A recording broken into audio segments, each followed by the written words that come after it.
السلام عليكم ورحمة الله تعالى وبركاته. وعليكم السلام ورحمة الله وبركاته. نحمده ونصلي على رسوله الكريم. أما بعد فأعوذ بالله من الشيطان الرجيم. بسم الله الرحمن الرحيم. قل هو الذي أنشأكم وجعل لكم السمع والأبصار والأفئدة قليلا ما تشكرون. صدق الله العظيم. رب اشرح لي صدري ويسر لي أمري واحلل عقدة من لساني يفقه قولي. NTV দর্শক forum Malaysia আয়োজিত আজকের এই এনটিভি ইফতার প্রোগ্রাম 2024-এ ইন্টারন্যাশনাল ইয়ুথ সেন্টার হল রুমে আপনারা যারা উপস্থিত হয়েছেন আপনাদের সবাইকে জানাচ্ছি আন্তরিক শুভেচ্ছা এবং অভিনন্দন। আহলান ওয়া সাহলান ওয়া মারহাবান বিকুম ফি হাযাল লিকা আত-তাইয়িব আল মুবারাক। আমরা শুরুতেই আল্লাহ রাব্বুল ইজ্জাত জালালের দরবারে শুকরিয়া জ্ঞাপন করছি যে আল্লাহ তাআলা আমাদেরকে ইফতারির এই পূর্ব মুহূর্তে চমৎকার পরিবেশে কিছু দিনী কথা শুনবার সুযোগ করে দিয়েছেন। আমরা সবাই পড়ছি কালিমাতুশ শুকর আলহামদুলিল্লাহ। তো সম্মানিত শুধু আমি সূরা মুলকের 23 নম্বর আয়াত তেলাওয়াত করেছি। এই 23 নম্বর আয়াতে এই আয়াতে আল্লাহ তাআলা আমাদেরকে স্পেশাল 3টা ব্লেসিংস দিয়েছেন, 3টা নেয়ামত দিয়ে ধন্য করেছেন। এ নিয়ে আমরা কথা শুনবো ইনশাআল্লাহ। আল্লাহ তাআলা বলছেন কুল হুয়াল্লাযী আনশাআকুম ওয়া জাআলা লাকুমুস সামআ ওয়াল আবসারা ওয়াল আফইদাতা ক্বালীলাম মা তাশকুরুন। নবী হে আপনি বলুন তিনি সে সত্তা যিনি তোমাদেরকে সৃষ্টি করেছেন আর তোমাদেরকে দিয়েছেন শ্রবণ শক্তি, দৃষ্টি শক্তি আর চিন্তা শক্তি, কিন্তু খুব অল্প সংখ্যক লোকই তোমরা শুকরগুজার হও। এই যে এত বড় নেয়ামত পেয়ে আমরা ধন্য, আমরা শুকরগুজার হই না। তাহলে 3টা ফ্যাকাল্টি বা 3টা ক্যাপাসিটি বা 3টা এবিলিটি যে আল্লাহ তাআলা আমাদেরকে বিশেষ নেয়ামত দিয়েছেন, সেই 3টা নেয়ামতের কথা আল্লাহ বলেছেন। এক হচ্ছে হিয়ারিং, 2 হচ্ছে ভিশন, 3 হচ্ছে intellect. I repeat, hearing, vision, intellect, অর্থাৎ শ্রবণ শক্তি, এরপর তিনি দিয়েছেন আমাদেরকে দৃষ্টি শক্তি আর দিয়েছেন চিন্তা শক্তি বা বিচার বুদ্ধি। তো এই 3টা নেয়ামতের মধ্যে থেকে সর্বশেষ যে নেয়ামতটা অর্থাৎ চিন্তা শক্তি বা বিচার বুদ্ধি, যে আল্লাহ তাআলা আমাদের মধ্যে বিবেক দিয়েছেন, বিচার বুদ্ধি দিয়েছেন, এই পয়েন্টটা নিয়ে আমি আজকে কিছু কথা আপনাদের সামনে উপস্থাপন করব ইনশাআল্লাহ বিইذنিল্লাহ। সম্মানিত সুধী, আমরা মানুষ, আমরা উই আর ইন্টেলেকচুয়াল বিং, আমরা হচ্ছে বুদ্ধিবৃত্তিক প্রাণী। অর্থাৎ আল্লাহ তাআলা আমাদেরকে ফ্রি উইল দিয়েছেন, আমাদেরকে ক্রিটিক্যালি থিংকিং করার সুযোগ দিয়েছেন, বিচার বুদ্ধি বিবেক কমন সেন্সকে কাজে লাগানোর সুযোগ আল্লাহ তাআলা আমাদেরকে দিয়েছেন। এবং এজন্যই আল্লাহ তাআলা আমাদেরকে আশরাফুল মাখলুকাত বানিয়েছেন। আমাদের ফ্রি থিংকিং করার সুযোগ আছে, আমাদের ইন্টেলেক্ট আছে, আমাদের ইন্টেলিজেন্স আছে, আমরা আমাদের সিদ্ধান্তগুলো নিজের মন মতো করে নিতে পারি। এজন্য আমরা হচ্ছে আশরাফুল মাখলুকাত। এজন্য আল্লাহ তাআলা ফেরেশতাদেরকে অর্ডার করেছেন যাতে তারা আমাদেরকে সিজদা দেয়। সুবহানাল্লাহ। এই সিজদাটা আবার ইবাদতের সিজদা ছিল না, এটা ছিল অনারারি সাজদা, সম্মানসূচক সাজদা। ইবাদতের সিজদায় লুটিয়ে পড়া যায় একজনের সামনে। আওয়াজ করে বলুন তো তিনি কে? তো ফেরেশতারা যে সিজদাটা আমাদেরকে দিয়েছিল এটা ছিল অনারারি সাজদা, সম্মানসূচক সাজদা। তো এই বিচার বুদ্ধি বিবেক বুদ্ধি এগুলোই আমাদেরকে পশু থেকে আলাদা করেছে। পশুর কিন্তু এই ইন্টেলেক্ট নাই, বিচার বুদ্ধির ক্ষমতাটা তাদের নাই, এজন্য পশু থেকে আমরা আলাদা। এবং চিন্তা আর বিবেককে খাটানোর জন্য আল্লাহ তাআলা মহামূল্যবান একটা অঙ্গ আল্লাহ তাআলা আমাদেরকে দিয়েছেন, সেটা হচ্ছে ব্রেইন, আমাদের মস্তিষ্ক। এটাকে কাজে লাগিয়ে, কমন সেন্স কাজে লাগিয়ে আমরা পৃথিবীতে সভ্যতার পর সভ্যতা নির্মাণ করেছি। পৃথিবীতে মানুষ ছাড়া অন্য কোনো প্রাণী কি এটা করতে পেরেছে? এটা মানুষ করেছে, কারণ আল্লাহ তাআলা মানুষকে এই চিন্তা শক্তি দিয়েছেন, বিচার বুদ্ধি দিয়েছেন এবং সফিস্টিকেটেড একটা ব্রেন দিয়েছেন। এটা কাজে লাগিয়ে আমরা অনেক বড় কাজ করে ফেলতে পারি। এবং আপনি শুনলে অবাক হবেন, আমাদের এই যে ছোট্ট ব্রেনটা, খুব বেশি না কিন্তু ওজন, একটা প্রাপ্তবয়স্ক মানুষের হিউম্যান ব্রেনের ওজন কত ধারণা আছে কারো? হ্যাঁ, কত? 3 pound, on an average 3 pounds, মানে 1.5 কেজি।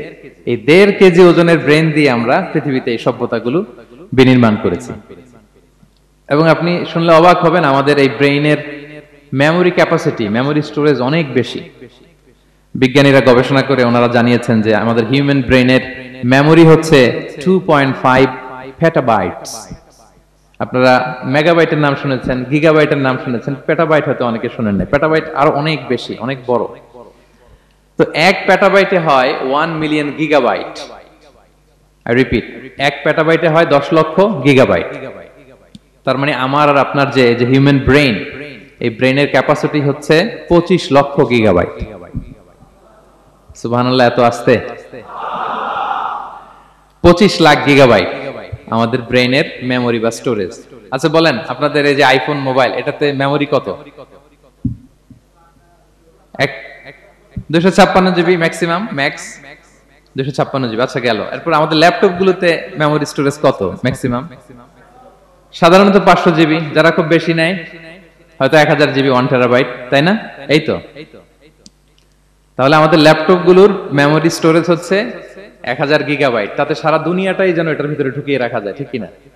কিন্তু আল্লাহ তাআলা আমাদেরকে যে দয়া করে ব্রেন দিয়েছেন, এটার মেমোরি ক্যাপাসিটি হচ্ছে 25 লক্ষ গিগাবাইট।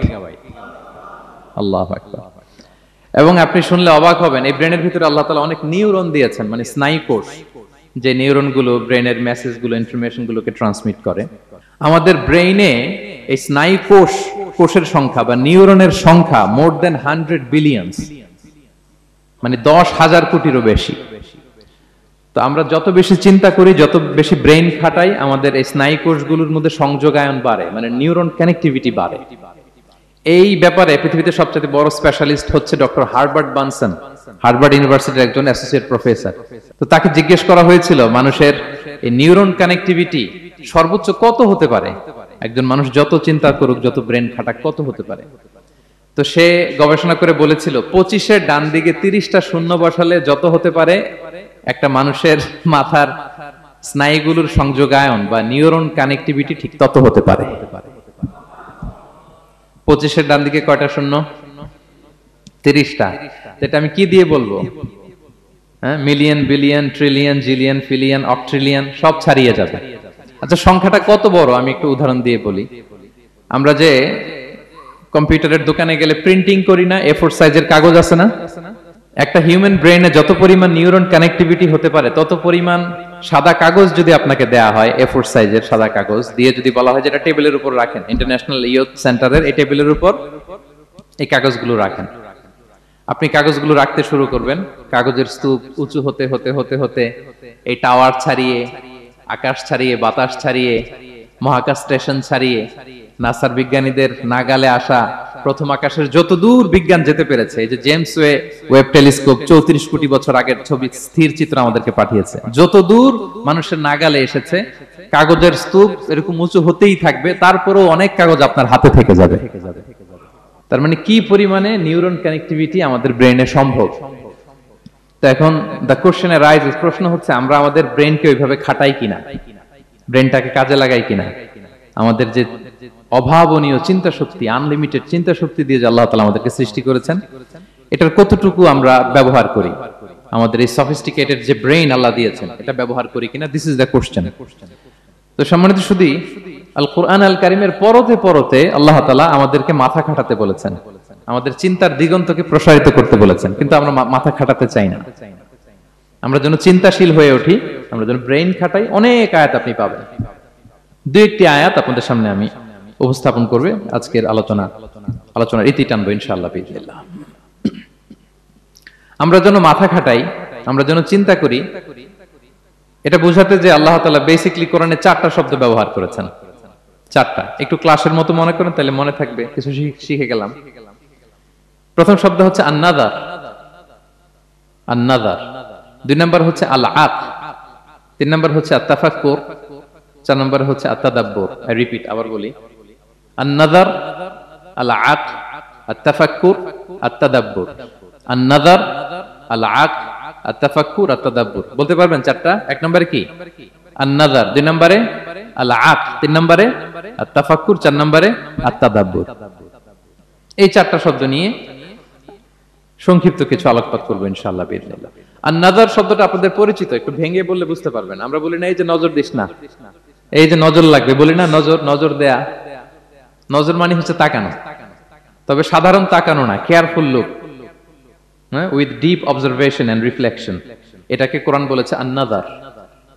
এটার প্রতি কোরআন আমাদেরকে উৎসাহিত করেছে। পাশাপাশি 2 নাম্বার কি বলছিলাম নজরের পরে? অ্যাটলিস্ট একজন তো বলতে হবে, আল-আক। আল-আক এটাও আপনার অর্থ জানেন। আমরা বলি না আকল, কিরে তোর কি আকল নাই, তুই কি ব্যাককেল, বলি না আমরা এরকম? ব্যাককেল মানে যার আকল নেই।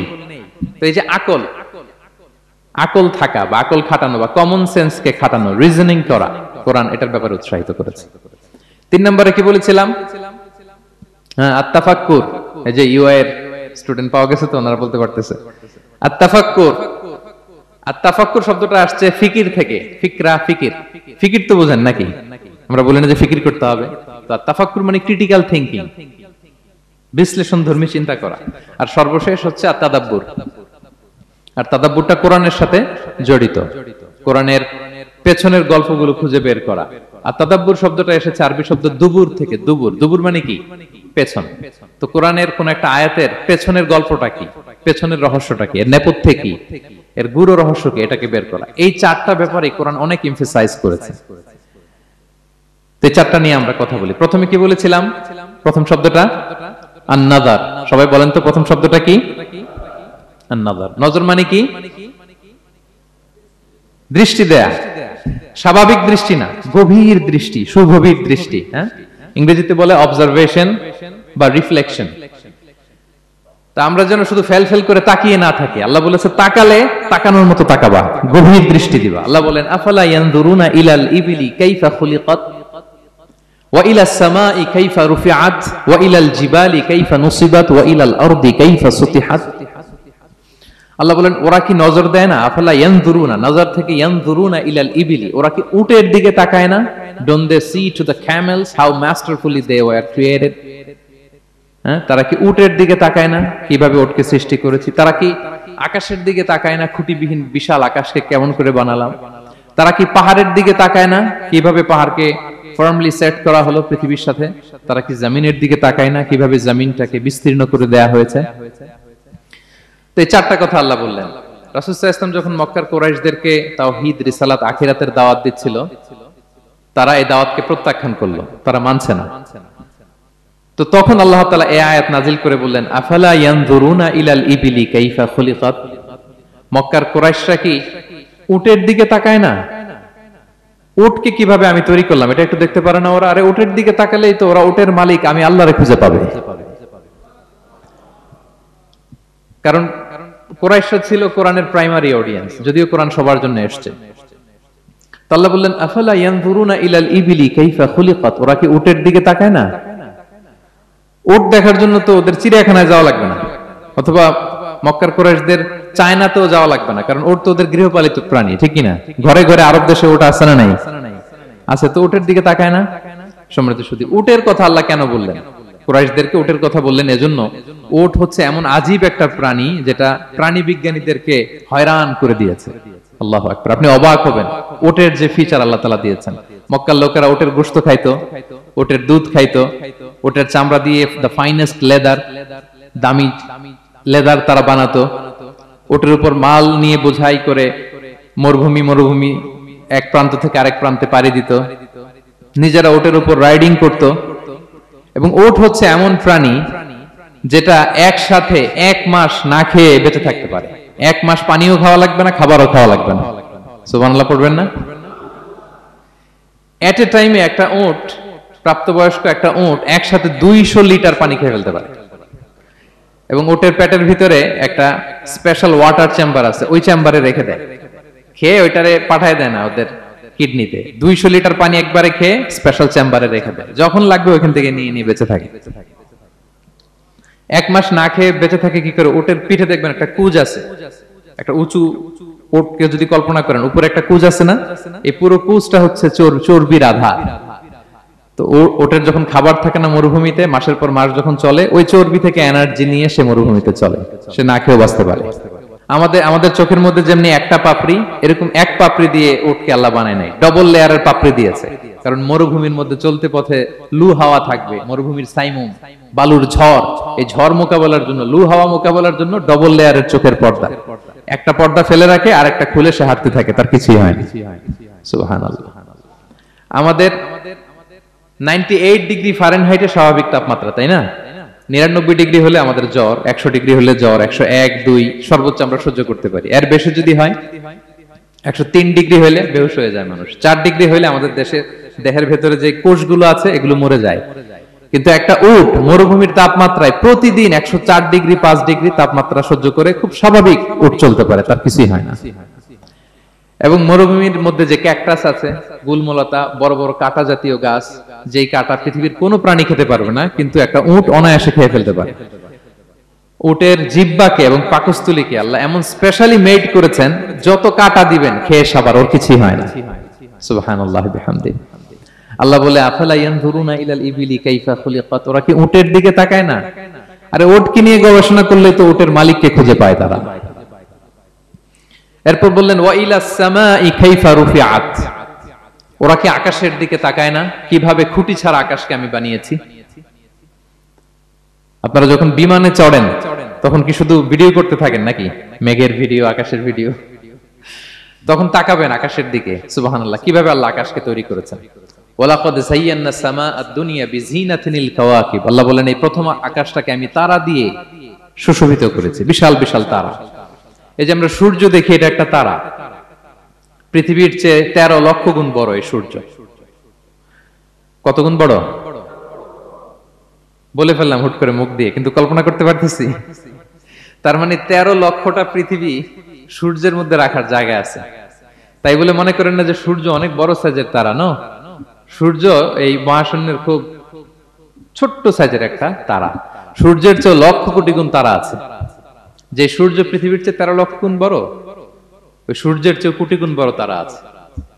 এরকম লক্ষ কোটি কোটি তারা নিয়ে আমাদের গ্যালাক্সি মিল্কি ওয়ে, এরকম কোটি কোটি গ্যালাক্সি আছে। সুবহানাল্লাহ, কোটি কোটি গ্যালাক্সি নিয়ে আমাদের এই প্রথম আকাশের মহাশূন্য। তার মানে পুরো প্রথম আকাশটাকে যদি একটা মানচিত্র দেয়া হয়, ওইখানে মাইক্রোস্কোপ দিয়ে পৃথিবীকে খুঁজে পাওয়া যাবে না। আই রিপিট, পুরো প্রথম আকাশটাকে যদি একটা বড় মানচিত্র বানানো হয়, আমরা যে পৃথিবীতে আছি মাইক্রোস্কোপ দিয়েও এটাকে খুঁজে পাওয়া যাবে না। এই বিশাল প্রথম আকাশের মহাশূন্য যখন শেষ, এরপরে হচ্ছে প্রথম আকাশের লেয়ার, তারপরে হচ্ছে দ্বিতীয় আকাশের মহাশূন্য, তারপরে দ্বিতীয় আকাশের লেয়ার। বিষ্ণু ইসলাম বলেন দ্বিতীয় আকাশের তুলনায় প্রথম আকাশটা কত ছোট শোনো। সাহারা মরুভূমির মধ্যে যদি তোমার হাতের আংটি ছুঁড়ে ফেলে দাও, পুরো মরুভূমির তুলনায় তোমার হাতের আংটি যত ছোট, আল্লাহর দ্বিতীয় আসমানের তুলনায় প্রথম আসমানটা ঠিক তত ছোট। আবার তৃতীয় আসমানের তুলনায় দ্বিতীয় আসমানটা ঠিক ওই রকম। আবার চতুর্থ আসমানের তুলনায় তৃতীয় আসমানটা ওই রকম। এইভাবে 7 আসমান। এরপরে আল্লাহর কুরসি, মাউদাউল কাদামাইন, যেখানে আল্লাহ তার কুদরতি পা রাখেন। তো 7 আসমানটা যত বড়,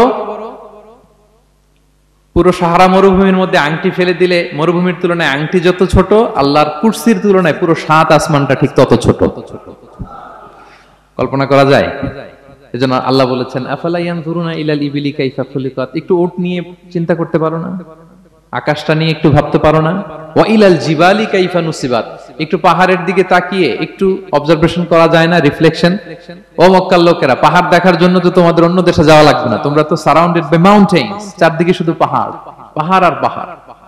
এই পৃথিবীর ভেতরে 7টা টেকটনিক প্লেট আছে। এই 7 tectonic plates creates the mountain range on earth. পৃথিবীর মধ্যে মাউন্টেন এভাবেই হয়েছে। বিগ ব্যাং এর মহাবিস্ফোরণের পরে এই প্লেটগুলো যখন কোলাপস করলো, মাঝখানের জায়গা উঁচু হয়ে গেল, দ্যাট ইজ মাউন্টেন। এটাই মাউন্টেন। আমেরিকার আলাস্কা একটা জায়গা আছে, পৃথিবীর সবচেয়ে বড় মাউন্টেন রেঞ্জ। এটা লম্বায় প্রায় 2000 কিলোমিটার লম্বা একটা পাহাড়।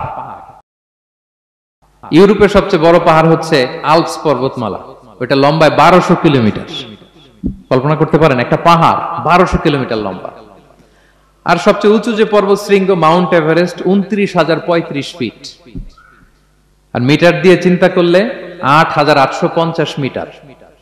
আল্লাহ পাহাড়কে কোরআনে বলেছেন পেরেকের সাথে তুলনা দিয়েছেন। আল্লাহ তাআলা বলেছেন ওয়াজআলনাল জিবালা আওতাদা, আমি এই পাহাড়গুলোকে আল্পস পর্বতমালা, আলাস্কা পর্বতমালা, মাউন্ট এভারেস্ট এগুলোকে পেরেকের মতো বানিয়েছি। কিসের মতো? আচ্ছা, যদি আমার কথা বুঝে থাকেন তাহলে উত্তর দেন। আমরা পেরেক যখন কাঠের মধ্যে ঠুকি, তখন পুরো পেরেকটা কাঠের ভিতরে ঢুকে যায় না, উপরে দেখা যায় কতটুকু। হাতুড়ি দিয়ে একটা পেরেক যখন আমি একটা কাঠের ভিতরে ঢুকাই দিলাম, ঠুকে দিলাম, এরপরে কি পুরা পেরেকটা দেখা যায়? আর কতটুকু দেখা যায়? সামান্য মাথাটা। তো পুরা পেরেক গেল কই? ভিতরে। তা আল্লাহ পাহাড়গুলোকে পেরেকের সাথে তুলনা করেছেন। তার মানে পাহাড় যতটুকু আপনি দেখেন এটা পাহাড়ের মাথা, এর পুরো অংশটা মাটির ভিতরে। 29,035 ফিট মাউন্ট এভারেস্ট যেটা, এটার কমপক্ষে 10 গুণ এটা মাটির ভিতরে আছে। আলাস্কা পর্বতমালা বাইরে যদ্দূর 10 গুণ ভিতরে, আলপস পর্বতমালা বাইরে যদ্দূর 10 গুণ ভিতরে, তুর পাহাড় বাইরে যদ্দূর 10 গুণ তার ভিতরে। আল্লাহু আকবার। এজন্য আল্লাহ বলেন ওয়াইলাল জিবালি কাইফা নুসিবাত, ওরা কি পাহাড়ের দিকে তাকায় না কিভাবে এই পাহাড়গুলোকে আমি তৈরি করেছি। আল্লাহ যখন এই পৃথিবী সৃষ্টি করলেন, পৃথিবীর মধ্যে ভাইব্রেশন হচ্ছিল, কাঁপাকাঁপি, কাঁপছিল পৃথিবী। আল্লাহ পৃথিবীর কাঁপাকাঁপি বন্ধ করার জন্য এই পেরেকের মতো পাহাড়গুলোকে পৃথিবীতে ঠুকে দিলেন, কাঁপাকাঁপি বন্ধ হয়ে গেল। এই দৃশ্য দেখে ফেরেশতারা বলে ইয়া রাব হাল মিন খালকিকা আশাদ্দু আলাল জিবাল, আল্লাহ পাহাড়ের এত শক্তি, পৃথিবী কাঁপতেছিল, পাহাড় আপনি ঠুকে দিলেন, পৃথিবীর কাঁপাকাঁপি বন্ধ হয়ে গেল। আপনার সৃষ্টির মধ্যে পাহাড়ের চেয়ে শক্তিশালী কিছু আছে? আল্লাহ বললেন আছে। সেটা কি? আল হাদিদ। আল্লাহ বললেন সেটা লোহা, কারণ লোহা দিয়ে পাহাড় কাটা যায়, ঠিক কিনা? লোহার কথা শুনে ফেরেশতারা অবাক, লোহা পাহাড়ের চেয়ে শক্তিশালী। ফেরেশতারা প্রশ্ন করলো ইয়া রাব্বি হাল মিন খালকিকা আশাদ্দু মিনাল হাদিদ, তাহলে আপনার সৃষ্টির মধ্যে লোহার চেয়ে শক্তিশালী কিছু আছে? আল্লাহ বললেন আছে। কি সেটা? আন্নার, আগুন। কারণ আগুন লোহাকে কি করে? গলিয়ে ফেলে। ফেরেশতারা শুধু অবাকই হচ্ছে। ফেরেশতারা বলে আগুনের চেয়ে শক্তিশালী কিছু আছে? আল্লাহ বলে আছে আল মা, পানি। কারণ আগুনে দাউ দাউ করে জ্বলে ওঠা আগুনের মধ্যে পানি দিলে আগুন অস্তিত্ব হারায়। ফেরেশতারা শুধু অবাকই হচ্ছে। তারা বলে তাহলে পানির চেয়ে শক্তিশালী কিছু আছে? আল্লাহ বললেন আছে। আর রিহ, বাতাস।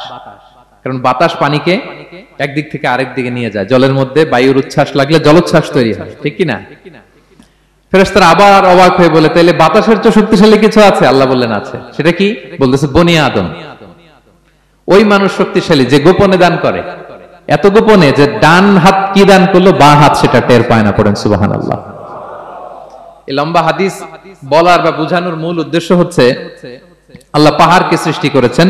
ওয়া ইলাল জিবালি কাইফা নুসিবাত, পাহাড়কে আল্লাহ তাআলা জমিনের মধ্যে এভাবে সেট করেছেন। আল্লাহ বলে ওরা কি একটু পাহাড়ের দিকে তাকায় না, আকাশের দিকে তাকায় না? ওরা কি একটা উটের দিকে তাকায় না? ওয়া ইলাল আরদি কাইফা সুতিহাত, ওরা কি জমিনের দিকে তাকায় না, জমিনকে কিভাবে আমি বিস্তৃত করেছি। আমরা তো কত চমৎকার মাটি দেখি, তাই না? বীজ রোপণ করে দিলে কি উর্বর জমি, হ্যাঁ, ঘাস লতাপাতা ফলমূল হয়। আসলে পুরো পৃথিবীটাই কি এরকম নরম? না, অনেক স্তর আছে। এই ভূপৃষ্ঠের নিচে আপনি পাবেন পাললিক শিলার স্তর, রূপান্তরিত শিলার স্তর, আগ্নেয়গিরির শিলার স্তর। তার মানে পৃথিবীর ভেতরে দাউ দাউ করে আগুন জ্বলছে, এবং আগ্নেয়গিরির জ্বালামুখ ভেঙে যখন এই অগ্নুৎপাতের লাভা বের হয়, তখন বোঝা যায় পৃথিবীর ভেতরে কেমন আগুন পাওয়া যায়, ঠিক কিনা? তাহলে প্রথম শব্দটা আমি কি বলেছিলাম? আন-নাযার। মনে আছে তো না? প্রথম শব্দটা কি? আল্লাহ বলে তারা কি নজর করে দেখে না কিভাবে আকাশ বানালাম, উট সৃষ্টি করলাম, কিভাবে জমিন বানালাম, কিভাবে পাহাড় বানালাম। তাহলে এই যে নজর বা অবজারভেশন, রিফ্লেকশন, এটার প্রতি আল্লাহ তাআলা আমাদেরকে উৎসাহিত করেছে। প্রথম পয়েন্ট ক্লিয়ার। মোট পয়েন্ট আলোচনা করব 4টা। বলেন তো কয়টা? একটা ক্লিয়ার। 2 নাম্বার কি ছিল দেখি, কার মনে আছে কিনা? আল আকল, রাইট, কমন সেন্স, রিজনিং। আমরা যেন আমাদের কমন সেন্স খাটাই, কোরআনের পরতে পরতে আল্লাহ তাআলা আমাদেরকে উৎসাহিত করেছেন। এবং ইন্টারেস্টিংলি জাহান্নামীরা যখন জাহান্নামে যাবে তারা কি বলবে জানেন? সূরা মুলকে এসেছে, তারা বলবে ওয়াকালু লাউ কুননা নাসমাউ আও নাআকিলু মা কুননা ফি আসহাবিস সাঈর। তারা বলবে হায় রে, নবীদের কথা যদি মানতাম আর যদি একটু কমন সেন্স খাটাইতাম তাহলে তো জাহান্নামে আসা লাগতো না। ওই দিনের এই আফসোসে কোনো কাজ হবে? প্রিয় ভাইরা, ওই দিন যত আফসোস করেন কোনো কাজ হবে? তাহলে জাহান্নামীরাও আফসোস করবে হায় রে, একটু যদি আকল খাটাইতাম তাইলে আজকে আর জাহান্নামের আগুনে পোড়া লাগে না। নবীদের কথা যদি শুনতাম আর যদি আকল খাটাতাম, কি খাটাতাম, তাইলে আজকের এই কঠিন অবস্থা আমাদের পড়া লাগতো না। কোরআনের বিভিন্ন আয়াত আল্লাহ তাআলা আমাদেরকে বলেছেন আফালা তাআকিলুন, তোমরা কি আকল খাটাবা না? এই যে দামি কমন সেন্স দিলাম, একটু বুদ্ধি কি খাটাবা না, আকল খাটাবা না তোমরা? এবং কোরআনের একটি আয়াতে আল্লাহ তাআলা বিভিন্ন কসমিক সিম্বলস, ন্যাচারাল ফেনোমেনা এগুলো উল্লেখ করে সবশেষে তিনি বলেছেন লা আয়াতিন লিকৌমি ইয়াকিলুন, নিশ্চয়ই এগুলোর মধ্যে নিদর্শন রয়েছে, সাইন রয়েছে, কাদের জন্য? লিকৌমি ইয়াকিলুন, যারা আকলবান, যারা কমন সেন্স খাটায়। এই আয়াতে আল্লাহ কি কি বলেছেন? দীর্ঘ আলোচনা, আমি খুব সংক্ষেপে বলছি। আল্লাহ তাআলা বলছেন ইন্না ফি খালকিস সামাওয়াতি ওয়াল আরদি ওয়া ইখতিলাফিল লাইলি ওয়ান নাহারি ওয়াল ফুলকিল্লাতি তাজরি ফিল বাহরি বিমা ইয়ানফাউন নাস وما أنزل الله من السماء من ماء فأحيا به الأرض بعد موتها وبث فيها من كل دابة وتصريف الرياح والسحاب المسخر بين السماء والأرض لآيات لقوم يعقلون। সবগুলো বলে আল্লাহ বললেন এগুলোর মধ্যে নিদর্শন আছে তাদের জন্য যারা কমন সেন্স খাটায়। কি বললেন আল্লাহ? আল্লাহ বললেন আকাশ জমিনের সৃষ্টির মধ্যে, দিবারাত্রির পরিবর্তনের মধ্যে, এই যে 24 ঘন্টার 12 ঘন্টা দিন, 12 ঘন্টা রাত, আহ্নিক গতির কারণে এই যে দিবারাত্রি আমরা পাই, এই পৃথিবীটা তার অরবিটে কক্ষে যেমনি ঘুরে, আবার পৃথিবীটা তার অক্ষেও ঘুরে। যে আপনারা যারা ক্রিকেট খেলছেন এরকম স্পিন বল করেন না? হ্যাঁ, কমন পড়ছে? স্পিন বল করলে বলটা কিভাবে যায় বলেন তো? ঘুরতে ঘুরতে যায়। তো পৃথিবী যখন সূর্যের চারদিকে কক্ষে ঘুরে, ওই ঘোরার মুহূর্তে সে নিজে স্পিনিং হইতে থাকে, ঘুরতে থাকে। ওই স্পিন হইতে তার এক পিঠ থেকে আরেক পিঠে ঘুরতে তার 24 ঘন্টা সময় লেগে যায়। ওইটার কারণে দিবারাত্রি হয়। 12 ঘন্টায় আমরা দিন পাই, 12 ঘন্টায় আমরা রাত পাই। আল্লাহ বলেন এই দিবারাত্রির পরিবর্তনের মধ্যে নিদর্শন আছে। তারপরে সাগরে যে ভেসে বেড়ায় বড় বড় নৌযান, জলযান, আপনারা দেখেছেন কিনা জানি না, এই যে icon of the ocean, Titanic জাহাজের চেয়ে 10 গুণ বড় জাহাজ, আমি দেখে এসেছি পশ্চিমা দেশগুলোতে। এত বিশাল বড় জাহাজ, এটা সামনে দাঁড়ালে এটার দৈত্যের মতো মনে হয়।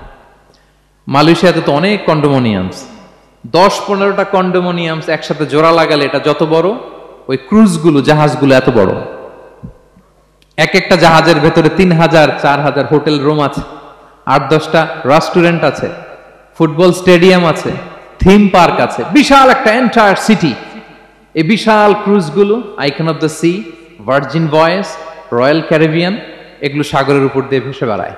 আল্লাহ বলে ওয়াল ফুলকিল্লাতি তাজরি ফিল বাহরি বিমা ইয়ানফাউন নাস, সাগরের উপরে বিশাল বড় বড় ক্রুজগুলো ভেসে বেড়ায়, এর মধ্যে নিদর্শন আছে। এরপর আল্লাহ বললেন আমি পানি থেকে সব প্রাণী তৈরি করেছি, ওয়াজআলনা মিনাল মাই কুল্লা শাইইন হাই, সব প্রাণ এসেছে পানি থেকে। বিজ্ঞান এটাকে কনফার্ম করেছে। তারা বলেছে পৃথিবীর সর্বপ্রথম এককোষী প্রাণীর নাম হচ্ছে অ্যামিবা। অ্যামিবা এসছে, জুপ্লাঙ্কটন, ফাইটোপ্লাঙ্কটন, ব্যাকটেরিয়া প্লাঙ্কটন, এভাবে স্পিসিস গুলো ডেভেলপ করেছে। আল্লাহ বলে এর মধ্যে নিদর্শন আছে। এরপর আল্লাহ তাআলা বলেছেন মৌসুমী বায়ু, এই যে বায়ুর প্রবাহ, এতে নিদর্শন আছে। আর আকাশ জমিনের মাঝখানে যে মেঘমালাগুলো ভেসে বেড়ায়, এই সবগুলোর ভেতরে নিদর্শন আছে। কাদের জন্য? আল্লাহ বলেন লা আয়াতিন লিকৌমি ইয়াকিলুন, তাদের জন্য যারা আকল খাটায়, যারা কমন সেন্স খাটায়। সুবহানাল্লাহ পড়বেন না? এজন্য বিমানে যদি আপনারা উইন্ডো সিট পান, কি করবেন আজকে থেকে বলেন? উইন্ডো সিটের পাশে বসে বসে রিল দেওয়ার জন্য ভিডিও মেক করব। কি করবেন? হ্যাঁ, আল্লাহর নিদর্শন দেখব, কত ক্ষুদ্র আমি, কত নগণ্য আমি, কত তুচ্ছ আমি, এটা বুঝবার চেষ্টা করব। তাহলে 4টা পয়েন্টের 2টা চলে গেল, একটা হচ্ছে নাযার আর একটা হচ্ছে আল আকল। 3 নাম্বার কি ছিল? একজন বলতে হবে। আত-তাফাক্কুর। আত-তাফাক্কুর মানে ক্রিটিক্যাল থিংকিং। ক্রিটিক্যাল থিংকিং করা। আল্লাহ যে আমাদেরকে ব্রেন দিয়েছেন, এটা দিয়ে ক্রিটিক্যাল থিংকিং করা, ব্রেনটাকে কাজে লাগানো, গড্ডালিকা প্রবাহে ভেসে না বেড়ানো, ব্রেনটাকে আমরা যেন কাজে লাগাই। আত-তাফাক্কুর। ইব্রাহিম আলাইহিস সালাম এই আত-তাফাক্কুর বা ক্রিটিক্যাল থিংকিং এর ক্ষেত্রে আমাদের জন্য অনুপম আদর্শ ছিল। কোন নবীর নাম বললাম? সবাই বলেন তো নবীর নাম কি? উনি যেই সময়টাতে পৃথিবীতে এসেছিলেন তখন কেউ করত তারার পূজা, কেউ করত চাঁদের পূজা, কেউ করত সূর্যের পূজা। আমরা হইলে কি করতাম? কোন এক দলে ঢুকে যেতাম। কি বলেন? এক দল করে তারার পূজা, আরেক দল সূর্যের, আরেক দল চাঁদের। আমরা হইলে কি করতাম? এক দলে ঢুকে যেতাম। উনি ঢুকেন নাই। উনি এই তারকা পূজারী, সূর্য পূজারীদের চিন্তার দেয়ালে আঘাত করেছেন। সুবহানাল্লাহ। ফালাম্মা জান্না আলাইহিল লাইলু রাআ কাওকাবা। উনি কিভাবে সত্যের সন্ধান পেলেন দেখেন। উনি রাত্রিবেলা যখন দেখেন যে লোকজন তারার পূজা করে, উনি ভাবলেন হাযা রাব্বি, তারাই কি আমার রব? পরে দেখে না দিনের বেলায় তারারে আর খুঁজে পাওয়া যায় না। এখন মনে মনে ভাবে হায় রে, আমার রব যদি আবার মাঝে মধ্যে না থাকে তা আমি যাবো কই? এক সময় উনি আসে, আরেক সময় নাই। এরকম খোদা দিয়ে আমাদের কোনো লাভ আছে? যিনি সবসময় আমার টেক কেয়ার করবে, আমরা তো ওই খোদার ইবাদত করি, ঠিক কিনা? উনি বললেন না না, এই তারা আমার রব হতে পারে না। এরপর দেখা যায় আরেকদিন রাত্রিবেলা সবাই চাঁদের পূজা করে, কি দ্যুতিময় চাঁদ, জ্যোৎস্না ছড়ায়। তো উনি ভাবলেন আহা রাব্বি, এটাই কি আমার রব? পরে দিনের বেলা যখন দেখে না চাঁদ তো আর দেখা যায় না, চাঁদ তো আর নাই, ভ্যানিশ, ডিসঅ্যাপিয়ার। পরে বলে না, চাঁদ আমার রব হতে পারে না। এবার দিনের বেলা দেখলেন দ্বিপ্রহরের জল জলে সূর্য খা খা রোদ বিলাচ্ছে গোটা বিশ্বে। দেখে যে সবাই এটার ফলোয়ার বেশি, সবাই সূর্যের পূজা করে। কিন্তু আবার গোধূলি লগ্নে সানসেটের টাইমে যখন সূর্য ডুবে গেল, হায় হায়, উনি বিপদে পড়লেন। এবার আমি কই যাব, সূর্যও তো থাকে না। আল্লাহু আকবার। তখন তিনি ঘোষণা দিলেন, ইন্নী ওয়াজ্জাহতু ওয়াজহিয়া লিল্লাযী ফাতারাস সামাওয়াতি ওয়াল আরদা হানিফা ওয়া মা আনা মিনাল মুশরিকিন। হে তারকা পূজারী, হে চাঁদের পূজারী, হে সূর্য পূজারী, আমি তোমাদের কোন দলের সাথে নাই, বরং আমি আমাকে ওই সত্তার দিকে মনোনিবেশ করলাম, আত্মসমর্পণ করলাম। ফাতারাস সামাওয়াতি ওয়াল আরদ, যিনি আকাশ সৃষ্টি করেছেন, জমিন সৃষ্টি করেছেন। হানিফা ওয়া মা আনা মিনাল মুশরিকিন, আমি শিরক করি না, আমি হানিফ হিসেবে সেই আল্লাহর ইবাদত শুরু করে দিলাম। পড়েন আল্লাহু আকবার। তাইলে উনি স্রোতে গা ভাসান নাই, কোন এক দলে না ঢুকে উনি ওনার ক্রিটিক্যাল থিঙ্কিং, ওনার অ্যানালজি, ওনার বিবেককে উনি কাজে লাগিয়েছেন। তো সম্মানিত সুধী, এজন্য চিন্তা করা, এটাকে আরবিতে বলে আত-তাহান্নুস মিন বাকায়া আল ইব্রাহিমিয়া। এটা ইব্রাহিমী চিন্তার অবশিষ্টাংশ। সেদিন ইব্রাহিম আলাইহিস সালাম এভাবে চিন্তা করতেন, গবেষণা করতেন। সূরাতুন নাহলে আল্লাহ তাআলা মৌমাছি কিভাবে মধু সংগ্রহ করে এই ইনফরমেশনটা যখন আমাদের সামনে পেশ করলেন, এই আয়াতের শেষেও তিনি একই কথা বললেন, ইন্না ফি যালিকা লাআয়াতান লিকাউমিন ইয়াতাফাক্কারুন। নিশ্চয় এর মধ্যে যারা চিন্তাশীল তাদের জন্য নিদর্শন আছে। মৌমাছি যে মধু সংগ্রহ করে, আপনারা মৌচাক দেখছেন? কে কে দেখি মৌচাক দেখছেন? মাশাআল্লাহ, আচ্ছা ঠিক আছে। রাসূল সাল্লাল্লাহু আলাইহি ওয়াসাল্লাম মধু বড্ড পছন্দ করতেন। পিওর হানি, দুর্গন্ধওয়ালা হানি তিনি খেতেন না, পিওর হানি খাবেন, খুবই এনার্জেটিক। এবং কোরআনে মাত্র দুইটা জিনিসকে শেফা বলা হয়েছে, এক হচ্ছে কোরআনকে বলা হয়েছে শেফা, আর এই মধুকে বলা হয়েছে শেফা। সুবহানাল্লাহ। আল্লাহ তাআলা বললেন, ওয়া আওহা রাব্বুকা ইলান নাহলি আনিত্তাখিযি মিনাল জিবালি বুয়ুতা ওয়া মিনাশ শাজারি ওয়া মিম্মা ইয়ারিশুন। আল্লাহ তাআলা মৌমাছিকে শিখাই দিলেন কিভাবে মৌচাক বাঁধতে হবে। এবং আল্লাহ বললেন, ইত্তাখিযি মিনাল জিবালি বুয়ুতা, তোমরা পাহাড়ে মৌচাক বাঁধো, ওয়া মিনাশ শাজার, গাছের মগ ডালে বাঁধো, অথবা উঁচু মাচার উপরে বাঁধো, যাতে গ্রামের ছোট্ট ছেলেরা ঢিল মারতে না পারে। মৌচাক যারা দেখছেন, এটা কি নিচু নিচু জায়গায় মৌমাছির মৌচাক হয় না, উঁচু একেবারে মগ ডালে। এটা মৌমাছির শিখাই দিছে কে? হ্যাঁ, কে শিখিয়েছে? আল্লাহ সুবহানাহু ওয়া তাআলা মৌমাছিকে শিখিয়ে দিয়েছে। যারা আরবি বোঝেন তারা বুঝতে পারবেন, ইত্তাখিদি এটা ফেমিনিন জেন্ডার। তার মানে আল্লাহ যা অর্ডার করেছেন এটা পুরুষ মৌমাছিকে অর্ডার করেন নাই, নারী মৌমাছিকে। তো গবেষণায় দেখা গিয়েছে পুরো মৌচাকের বাসাটাকে এখানে যে লিডারশিপ বহন করে এটা কোনো পুরুষ মৌমাছি না, এটা নারী মৌমাছি। সুবহানাল্লাহ। এবং তিন ধরনের মৌমাছি থাকে, একটা হচ্ছে কুইন বি, রানী মৌমাছি, আর একটা হচ্ছে মেল বি, এরা বংশ বিস্তার করে, আর একটা হচ্ছে ওয়ার্কার বি, এরা এই মধু আনা নেওয়া করে। তা আল্লাহ এদেরকে বললেন, কুলি মিন কুল্লি সামারাত, এই মৌমাছি তোমরা আশেপাশের সব সুন্দর সুন্দর ফুল থেকে, ফল থেকে, ফ্লাওয়ার নেকটারস, পুষ্প রস সংগ্রহ করে নিয়ে আসো। মধু এত স্বাস্থ্যকর, হেলদি ডায়েট কেন? কারণ আশেপাশের গাছের মধ্যে এখানে আপনার ভেষজ গাছ আছে, ঔষধি গাছ আছে, বনাজি গাছ আছে, ঠিক কিনা? তো মৌমাছিগুলো সেখান থেকে ফ্লাওয়ার নেকটারস, পুষ্প রস সংগ্রহ করে আবার চলে আসে। এবং আল্লাহ বললেন, ফাসলুকি সুবুলা রব্বিকি যুলুলা, পথ ভুলে যেও না, যেই পথে গেছো ওই পথে ফিরে আসো। একটা মৌমাছি মৌচাক থেকে প্রায় 10 কিলোমিটার দূরেও অনেক সময় চলে যায়, আবার 10 কিলোমিটার পথ চিনে আবার মৌচাকে এটার ফিরায় আনে কে?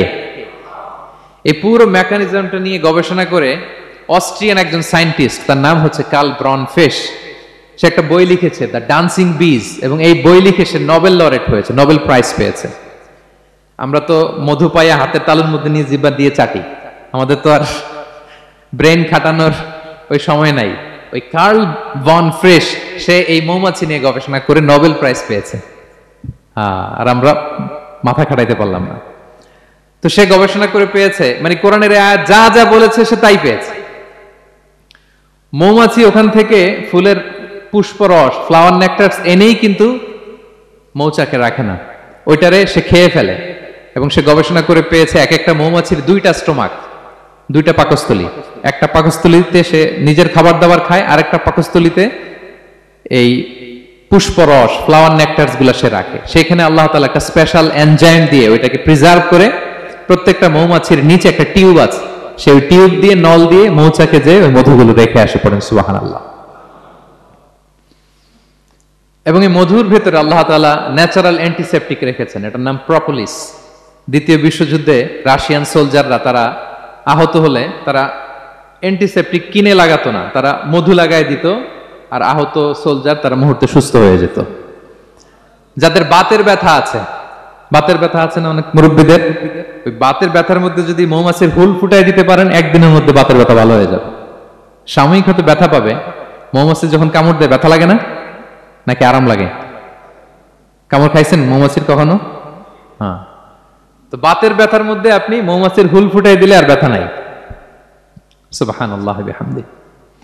মুখতালিফুন আলওয়ানু, বিভিন্ন ধরনের ক্রিম হানি, হোয়াইট হানি, ইয়েলো হানি, ব্ল্যাক হানি, নানা ধরনের হানি আল্লাহ তাআলা এইভাবে প্রিজার্ভ করেছেন মৌমাছির মধ্য দিয়ে। আল্লাহ বলেন এই যে এতগুলো মৌমাছি পুষ্প রস এনে মৌচাকের মধ্যে রসগুলো রাখে, মধু তৈরি হয়। আল্লাহ বলেন ইন্না ফি যালিকা লাআয়াতান লিকাওমি ইয়াতাফাক্কারুন, নিশ্চয় এর মধ্যে আল্লাহ তাআলা চিন্তাশীলদের জন্য নিদর্শন রেখেছেন। যারা চিন্তা করে, তারা হাতের তালুতে শুধু জিহ্বা দিয়ে চেটে চেটে খায় না, তারা ভাবে কোত্থেকে আসলো এই মধু, কিভাবে মৌমাছিগুলো যায়, কিভাবে ফিরে আসে। তাহলে বলেন তো আমাদের চিন্তাশীলতার দরকার আছে না নাই? সূরা আলে ইমরানের 190 নম্বর আয়াতে আল্লাহ তাআলা বলেছেন, যারা আকাশ বাতাস পৃথিবী সৃষ্টি নিয়ে চিন্তা করে এবং সর্ব অবস্থায় আল্লাহ তাআলার জিকির করে, ওয়ায়াতাফাক্কারুনা ফি খালকিস সামাওয়াতি ওয়াল আরদ, এবং তারা তাফাক্কুর করে, ক্রিটিক্যাল থিংকিং করে, এবং তারা বলে মা খালাকতা হাযা বাতিলা, হে আল্লাহ তুমি অনর্থক কিছু সৃষ্টি করো নাই। মনে রাখবেন এই পৃথিবীতে আল্লাহ তাআলা অনর্থক কোনো কিছু সৃষ্টি করে নাই, করেছে? যেটাই সৃষ্টি করেছে এটা এর মধ্যে মানব কল্যাণ আছে না নাই? আল্লাহ তাআলা আমাদের জন্য কল্যাণ রেখেছেন। এবং এই আয়াত যখন নাজিল হল, বিষ্ণু ঈসা ইসলাম বললেন ওয়াইলুন লিমান কারাআহা ওয়া লাম ইয়াতাফাক্কার ফিহা, ধ্বংস তাদের জন্য যারা এই আয়াত তেলাওয়াত করে কিন্তু এই আয়াত নিয়ে চিন্তা করে না, গবেষণা করে না। এবং কোরআনের বিভিন্ন আয়াতে আল্লাহ তাআলা বিষ্ণুনবীকে বলেছেন, নবী হে আপনি আপনার উম্মতদেরকে নবীদের ঘটনা শোনান। কোরআনের 3 ভাগের 1 ভাগ হচ্ছে ঘটনা। পুরো কোরআনের 3 ভাগের 1 ভাগ কি? ঘটনা, স্টোরি টেলিং। কারণ গল্প মানুষের মনে দাগ কাটে। আল্লাহ তাআলা বলেছেন ফাকুসুসিল কসাসা লাআল্লাহুম ইয়াতাফাক্কারুন, নবী হে আপনি তাদেরকে কিচ্ছা শোনান, ঘটনা শোনান, নবীদের কাহিনী শোনান। লাআল্লাহুম ইয়াতাফাক্কারুন, যাতে করে তারা ক্রিটিক্যাল থিংকিং করে। তারা লূত আলাইহিস সালামের কওমের ঘটনা যখন শুনে যে আল্লাহ তাআলা আপসাইড ডাউন করে দিয়েছিলেন, তারা যখন কওমে আদের ঘটনা শুনে, কওমে সামুদের ঘটনা শুনে, তারা যেন চিন্তাশীল হয়। এবং বিশ্বনবীর সাহাবী আবু দারদা রাদিয়াল্লাহু তাআলা আনহু উনি বলতেন তাফাক্কুরু সাআতিন খায়রুন মিন কিয়ামি লাইলা, 1 ঘন্টা কেউ যদি আল্লাহর সৃষ্টি নিয়ে চিন্তা করে সেটা সারা রাত তাহাজ্জুদের সালাত অফার করার চেয়ে উত্তম। আমরা অনেকে মনে করি শুধু তাসবিহ পড়াই ইবাদত, জিকির করাই ইবাদত, শুধু কোরআন তেলাওয়াতই মনে হয় ইবাদত, শুধু কিয়ামুল লাইল করা ইবাদত। কিন্তু বিশ্বনবীর সাহাবী যিনি ইসলাম আমাদের চেয়ে ঢের বেশি বুঝেছেন, তিনি বলেন আল্লাহর এই সৃষ্টি শৈলী, এই সৃষ্টি নৈপুণ্য নিয়ে 1 ঘন্টা চিন্তা করা, ক্রিটিক্যাল থিংকিং করা সারা রাত নফল তাহাজ্জুদের চেয়েও সেরা। এবার বলেন আমাদের চিন্তা করার দরকার আছে না নাই? ব্রেনটা খাটাবেন তো? এই যে যারা কনভার্টেড মুসলিম হয় এরা কিন্তু অনেক চিন্তা ফিকির করে, নিজের সাথে নিজে বোঝাপড়া করে, ক্রিটিক্যাল থিংকিং করে, তাদের অ্যানালজি কাজে লাগিয়ে, আল্লাহর দেয়া ব্রেনকে কাজে লাগিয়ে এরপরে শাহাদা পাঠ করে, এমনি এমনি না। এই যে কিছুদিন আগে আমেরিকান এক পপ স্টার কালেমা পড়ছে না? আপনি জানেন একটা ধর্ম চেঞ্জ করা, একটা ফেইথ চেঞ্জ করা, এটা কত বড় সিদ্ধান্ত? হ্যাঁ, বাপদাদার ধর্ম বয়স 30-40, এতদিন যে ধর্ম মানলাম এটাকে চেঞ্জ করে নতুন ধর্মে কনভার্ট হয়, এটা কত বড় সিদ্ধান্ত? Could you imagine that? It's not a joke. নিজের সাথে নিজের অনেক বোঝাপড়া করতে হয়, তারা এই ক্রিটিক্যাল থিংকিং করে। এবং বিষ্ণু ঈসা ইসলাম উনি নবী হওয়ার আগেও এই চিন্তার ইবাদত করতেন। তিনি হেরা গুহায় চলে যেতেন, কাবা থেকে 6 কিলোমিটার উত্তরে, 634 মিটার উঁচু, যা বলে নূরের উপরে একটা কেইভ আছে, গুহা, এটার নাম হচ্ছে গারে হেরা। ওখানে বসে বসে তিনি এই চিন্তা করতেন। তার মানে নবী হওয়ার আগে বিশ্বনবীর আবাদত ছিল চিন্তার আবাদত। নবী হিসেবে অ্যাসাইন্ড হওয়ার আগে বিশ্বনবীর আবাদত কি ছিল বলেন তো? নামাজ পড়া, কোরআন তেলাওয়াত করা। কোরআন তো নাজিলই হয় নাই, কোরআন তেলাওয়াত করবে কেমনে? তখন 6 মাস বসে বসে উনি ওখানে কি করেছেন বলেন? ধ্যানমগ্ন করেছেন, ধ্যানমগ্ন ছিলেন, তিনি চিন্তা করতেন। ওইটাই ছিল ওনার আধ্যাত্মিক শিক্ষায়তন। ওই নির্জন গুহার মধ্যে উনি যখন চিন্তায় মগ্ন ছিলেন, আল্লাহর সৃষ্টি শৈলী নিয়ে চিন্তা করতেন, ঠিক ওই মুহূর্তে, অন্তিম মুহূর্তে ওই মাহেন্দ্রক্ষণে নাজিল হয়েছে ইকরা বিসমি রাব্বিকাল্লাযী খালাক, read in the name of your Lord who has created. পড়ো তোমার প্রভুর নামে যিনি তোমাকে সৃষ্টি করেছেন, শিক্ষা দিয়েছেন। তাহলে সম্মানিত সুধী, ইসলামের সূচনা হয়েছিল, এটা বলা যায় ফাইনালি যে ইসলামের সূচনা হয়েছিল এই চিন্তার ইবাদতের মধ্য দিয়ে। তো আমরা যেন চিন্তা করি। তাহলে 4টা পয়েন্টের 3টা আমরা ক্লিয়ার করে ফেললাম। আর তাফাক্কুর, ক্রিটিক্যাল থিঙ্কিং ও শেষ। 4 নম্বর কি বলেছিলাম? হ্যাঁ বলো তো। আর তাদাব্বুর, আর তাদাব্বুর মানে পন্ডারিং অন দ্য কোরআন, কোরআনকে গবেষণা করে পড়া, কোরআনের আয়াতের অন্তর্নিহিত মর্মার্থ, গূঢ় রহস্য উদ্ঘাটনের চেষ্টা করা। আল্লাহ বলেন আফালা ইয়াতাদাব্বারুনাল কোরআন আম আলা কুলুবিন আকফালুহা, ওরা কি কোরআন নিয়ে একটু চিন্তা গবেষণা করবে না, নাকি ওদের অন্তরে জং ধরা তালা পড়ে গিয়েছে? তাহলে আমরা যে গড়গড় করে তেলাওয়াত করি, আল্লাহ শুধু এই তেলাওয়াত করতে বলেননি। হ্যাঁ, তেলাওয়াত করলে প্রতি অক্ষরে 10 নাকি, ঠিক আছে, কিন্তু আল্লাহ বলেছেন ওরা কি কোরআন নিয়ে চিন্তা গবেষণা করবে না? আফালা ইয়াতাদাব্বারুনাল কোরআন, কোরআন তো এসেছে গোটা বিশ্বকে কাঁপিয়ে দিতে, হিস্ট্রিকে বদলে দিতে কোরআন এসেছে। মা আনজালনা আলাইকাল কোরআন লিতাশকা, নবী হে হতভাগা জাতি হিসেবে পৃথিবীতে থেকে যাবেন, এজন্য কোরআন পাঠাই নাই। এটা পৃথিবীর পুরো হিস্ট্রিকে চেঞ্জ করে দিবে। তাদাব্বুরুল কোরআন, আর তাদাব্বুর শব্দটা এসেছে দুবুর থেকে। দুবুর মানে পেছন। আল্লাহ বলেছেন প্রতিটা আয়াত পড়ার সময় এর পেছনের নেপথ্যের গল্পটা কি, এটাকে খুঁজে বের করো। আপনি যত বড় মুফাসসির হন, কোরআনের আয়াত আপনি যত পড়বেন, প্রতিদিন নিত্য নতুন নতুন নতুন তথ্য আপনি পাবেন। আল্লাহর কসম, আমি আল আজহারে কোরআন নিয়ে পড়াশোনা করেছি, IIM এ কোরআন নিয়ে masters, human embryology in the Holy Quran, PhD-র 5 বছর, human behavioural patterns in the Holy Quran. এখনো তো তাফসির করে যাই, প্রতিদিন কোরআন স্টাডি করি। একটা আয়াত যত পড়ি, প্রত্যেক স্টাডিতে নতুন নতুন ইনফরমেশন আমার মাথায় চলে আসে। শুধু আমার মাথা না, পৃথিবীর যত বড় মুফাসসির হোক তিনি, যত পড়বে কোরআন, যত রিভাইজ করবে, যত রিসার্চ করবে, প্রত্যেক রিভিশনে সে নতুন নতুন তথ্য পাবে। এজন্য আল্লাহ বলেন আফালা ইয়াতাদাব্বারুনাল কোরআন, ওরা কি কোরআন নিয়ে একটু চিন্তা গবেষণা করবে না, নাকি ওদের অন্তরে তালা, জং ধরা তালা লেগেছে?